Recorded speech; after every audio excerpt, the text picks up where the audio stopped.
Boruto goes on a desperate adventure to try and find a souvenir for his incredibly adorable sister, Himawari. And Kagura Karatachi of the Hidden Mist Village broods just like Batman. All that and more in this week's episode of Boruto, Naruto Next Generations. Guys, there's no sugarcoating it. This week's episode is really freaking cheesy. This is one of those PSA episodes, an episode that is trying to teach the viewer a lesson, and the lesson in this week's episode is honesty. Yes, basically this entire episode revolves around Boruto, who just got back from the Hidden Mist Village, and he's hanging out with his mom and his daughter and his father, who never seems to be around because he's always busy as crap and probably fighting things with his crazy fox powers.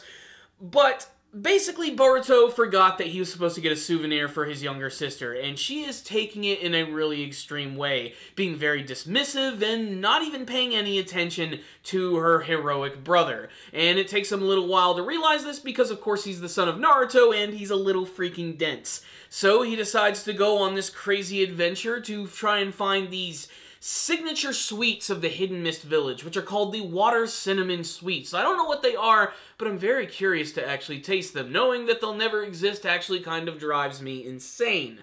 What I will say is, the entire episode is all about Boruto learning how to be honest. Because if you're honest, good things will come your way, and you'll be a much better person.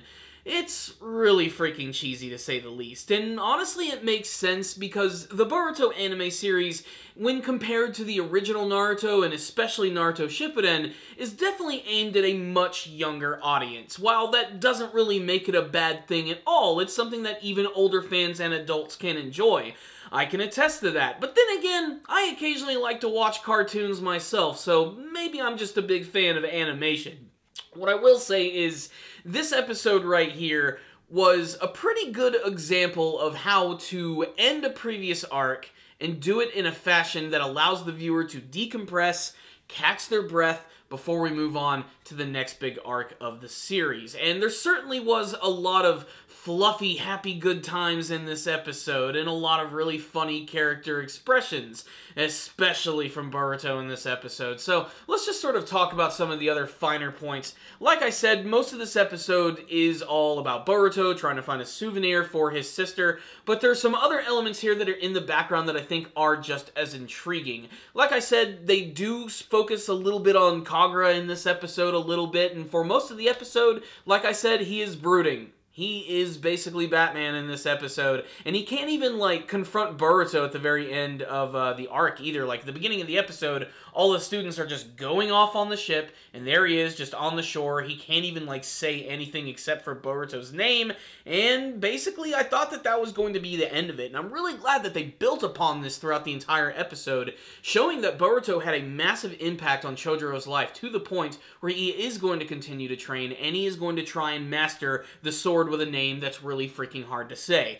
It's really cool, and I honestly hope we get to see the return of Kagura at least at some point in the future, as he's one of the best original characters that I've seen from the series. Not the deepest, but there's still a lot of room to develop him, and I also really love the scene with Orochimaru, where he was learning a little bit about the events that were going on here, where basically he was going to use this, like, new 7 Ninja Swordsman organization in order to create a little bit of chaos, which would allow him to move about a little bit more. And what's the deal with Orochimaru anyways? Is he evil? Is he a good guy? Is he somewhere in between? I mean, like, what's the deal with him anyway? I can't wait to see what they're going to do with him, and he might even be a wild card for the Boruto anime series, as I fully do not trust this character quite yet. He has a pretty freaking disturbing history, and it could only take one thing to make him go crazy and snap back to his weird, evil, villainous ways. But it's pretty clear that he's always been sort of up to something and always working in the shadows. It's pretty interesting stuff, but he learns, of course, that all of these new 7 Ninja Swordsmen were placed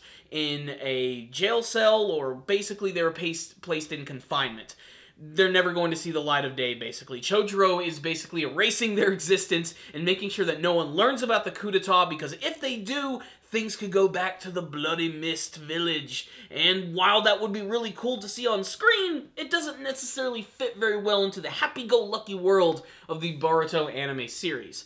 So I did like the moments with Orochimaru and all of Chojuro, and it kind of grounded the episode a little bit, and it was good stuff for people who are looking for more than just like something you would learn from like the end of a G.I. Joe episode. So getting back to that, honesty. That's basically the big theme of this episode right here, with him not being honest with his sister and basically biting him in the butt to the point where he has to go on a crazy adventure and he has to find these water cinnamon sweets. Luckily, Mitsuki is going to be there to help him, and even Sarada helps point him in the direction of this shop which sells all of these exotic foods. And one of them is the souvenir that he's going to get, but he's not going to get it that easily. And that's because the shop owner, this crotchety old woman, just decides that, no, I'm not going to sell them to you because I'm old, I'm mean, screw you. It's just a stereotype of the old woman, and I don't know why she was so pissed off at first, but basically it all ended with Boruto finding out that she plays the same card game that all of the friends are playing, the Ninja Bout game.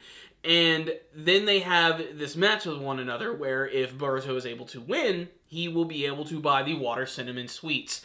Now, throughout the entire match, it looks like Boruto does have the upper hand. That and the fact that he can see every single card that she's going to use because he can see it in the reflection in the jars behind her. And aside from just allowing himself to win, he actually realizes that, no, this is not the way to actually do it, and he gives up on the game right there. This actually impresses the woman enough to give him the sweets, which could potentially lead him to the end of his goal and getting away with it scot-free. But of course, with all of the lessons that he's learned throughout the day of being honest and realizing how that's a good thing, he decides to confess everything to his sister.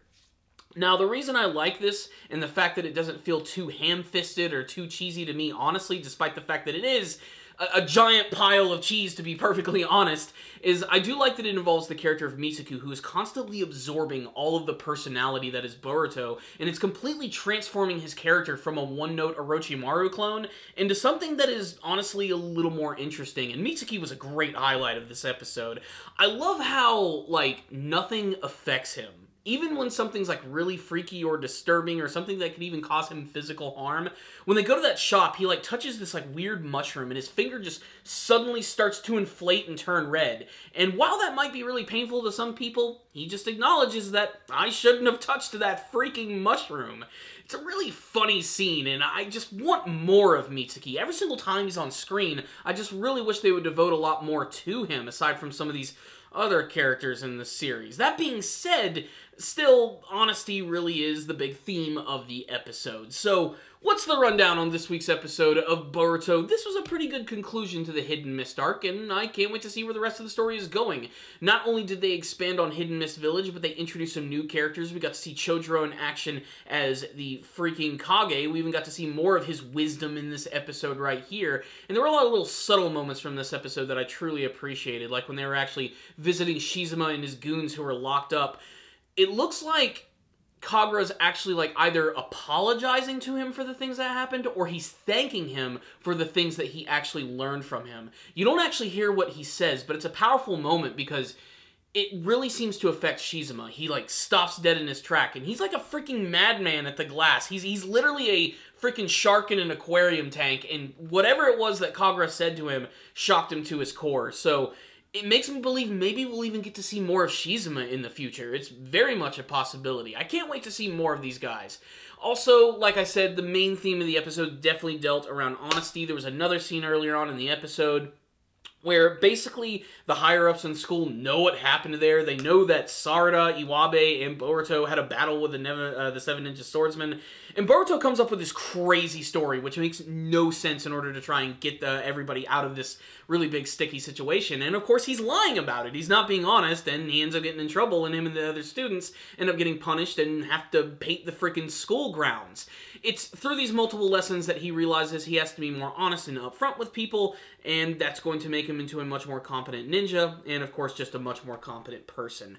He's learning a lot quicker than Naruto actually is, that's for sure, and there's a lot of quirks about his personality that I truly loved in this episode, which do a great job of separating him from Naruto as well. He's truly becoming his own character, and that's something that I'm really loving seeing unfold on the screen. As far as the technical value go of this episode, I mean, it was a pretty good looking episode. Nothing groundbreaking, but everything looked pretty clean for the most part, and I've said it before, I'll say it again, I love sunset shots in anime, and they looked really great in this episode. I loved the scenes of Misaki, Boruto, and Sarada on the bridge in Konoha Village. I mean, we've seen scenes like this a million times, but they always look really striking and nice, and that combined with these really great character designs just make the show really nice to look at. Contrasting that, we have the super dark, gloomy, cavernous, like, scientific evil labs of Orochimaru, and then we have the bright, colorful, beach-like settings of the Hidden Mist Village. There's so much great stuff to look at.